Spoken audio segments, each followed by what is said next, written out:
Hello, and welcome to the This Happened Today in History podcast for February 18th. I am your host, Mr. Miller. This podcast will cover a number of topics that happened on this date in history. Please visit the podcast webpage at thishappenedtoday.buzzsprout.com. There you can download the notes page, which will help you organize the information as well as develop your own ideas on how these events changed the world around us. If you're interested in hearing more, please consider subscribing so you'll not miss out on what happened tomorrow in history. In 1937, dust storms hit 5 states in the Midwest. Kansas, Colorado, Oklahoma, Texas, and New Mexico were all affected, and within days a few dozen deaths had already occurred. Likewise, influenza and pneumonia patients were easily affected as the dust storms made breathing very difficult for them. The dust storms were so severe that people could taste the dirt and other substances in their food at dinner time. Furthermore, clouds of dust were so thick that it blocked out the light from the sun. Homeowners and/or renters were advised to plug their windowsills and door jambs, as well as hang wet sheets over doors and windows. However, it was nearly impossible to make an area 100% dust-free. The Homestead Act of 1862 and the Kincaid Act of 1904 and the Enlarged Homestead Act in 1909 all led to a huge increase of inexperienced farmers across the plains. This, along with misinformed farming practices and a change in regional weather, caused the land in the Great Plains to expose bare ground. Due to the Great Depression, drought, and high winds, crops failed, and some people were forced to give up this dream to find work and make a living. Regular rains returned to the region in 1939, bringing an end to the Dust Bowl era.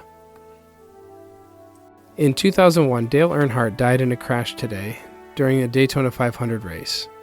Dale was born into an automotive family in 1951.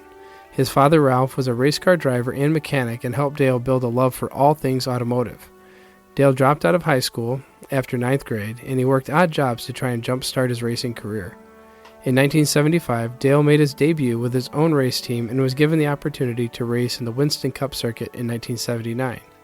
Known as the Intimidator, Dale had a very aggressive way of racing stock cars. He won the Rookie of the Year and the Winston Cup Point Championship in the first 2 years of racing. Dale continued winning and brought his son, Dale Jr., up in the automotive world. The father-son team continued to race together until 2001. On the first race of the season in Daytona, Dale died when his car crashed into the wall near the end of the race.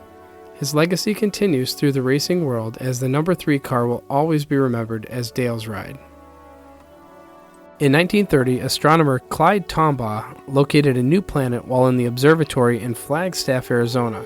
He named it after the Greek god of the underworld, Pluto. It is now considered the largest dwarf planet in the solar system and the largest body in the Kuiper Belt, an area of hundreds of thousands of rocky and icy bodies just beyond Neptune. In 1915, Percival Lowell first noticed a fluctuation in the area around Uranus and Neptune. He predicted the location of this mystery planet but died before it was discovered. The former planet was discovered at the Lowell Observatory, which is a tribute to Percival's determination to find objects in space. You have been listening to the This Happened Today in History podcast for February 18th. I thank you for listening, and I hope that you have enjoyed learning about historical events from the past. Thank you to the following websites for their information regarding today's topics: thepeoplehistory.com, the Dust Bowl on history.com, Dale Earnhardt, biography.com, Pluto, the ninth planet, at space.com.